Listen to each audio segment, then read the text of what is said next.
Have you ever sat in a church pew with a smile on your face while deep inside you were breaking, and yet no one dared to ask and you dared not to tell? Because in church we've been told to pray harder, to trust more, to fast longer, to believe bigger. But no one told us it's okay to admit that your heart is heavy, that your mind feels broken, that anxiety and depression are not signs of weak faith, but signs of being human in a fallen world. And the truth that no one wants to talk about is this. Inside our churches, people are hurting silently, pastors are burning out, young people are leaving because they can't find honesty in the one place that should feel safest, the sanctuary. And yet we continue to avoid the topic because it's uncomfortable, because it doesn't look holy, because we are afraid it might make God look small. But let me tell you something today. Ignoring pain doesn't glorify God, silencing mental health doesn't protect the gospel, and acting like Christians never struggle is a lie that keeps people chained, because Jesus himself cried. Jesus himself felt anguish in Gethsemane so deep that his sweat was like blood. And if the Son of God can confess that his soul was overwhelmed with sorrow to the point of death, then why can't we talk about our sorrow in church without being labeled weak?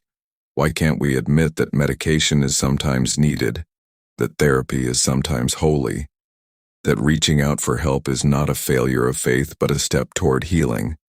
And yet churches keep covering this with sermons that promise breakthrough without ever addressing the process, with shallow prayers that dismiss real wounds, with worship that drowns out silent cries. But silence does not equal healing, and God is not honored by our masks. He is honored when we come broken, because that's when his strength is made perfect. That's when his grace is sufficient. And here's the hard truth.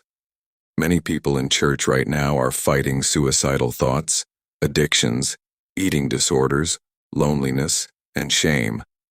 But they won't say it because they fear judgment. They fear gossip.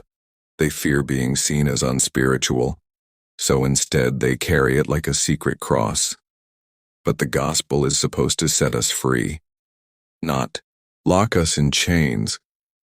So maybe the real sin of the modern church is not drinking or dancing or wearing the wrong clothes, but pretending we are fine when we are not. Maybe the real sickness is silence. And what if we had the courage to change that? What if Sunday morning wasn't about looking perfect but being real? What if testimonies weren't polished stories of victory but raw stories of survival? What if pastors could admit they go to counseling? What if church members could say, "I'm depressed," without fear of being told to just pray it away? What if we created a sanctuary that was truly safe, not just spiritually safe but emotionally safe? A place where mental health struggles are not hidden but held, where wounds are not shamed but supported, because Jesus didn't come for the healthy. He came for the sick, and that includes those with broken minds and heavy hearts. And the Bible says carry each other's burdens.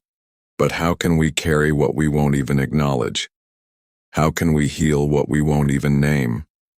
And maybe the healing revival we're praying for in America won't come through louder worship or bigger buildings, but through honest conversations where tears are allowed, where weakness is embraced, where the church finally says, mental health matters here. Your story matters here. Your pain matters here. Because you matter to God. And until we do this, people will keep leaving. Not because they don't love Jesus, but because they can't find him in a place that refuses to be real. And so today, I'm asking, can we break the silence? Can we be the generation that stops hiding behind holy cliches and starts practicing holy compassion? Can we be the church that talks about the things nobody talks about? Because if faith is unfiltered, then we must admit the filter of perfection has to go. And here is the hope. You are not alone. You are not broken beyond repair. You are not disqualified from God's love.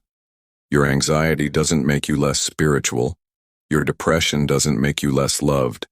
Your scars don't make you less valuable. They make you human, and God works powerfully through the cracks of our humanity. So church, let's rise, not by pretending to be flawless, but by embracing the messy, the hurting, the doubting, the struggling, because that's where God's grace shines brightest and that's where true revival begins.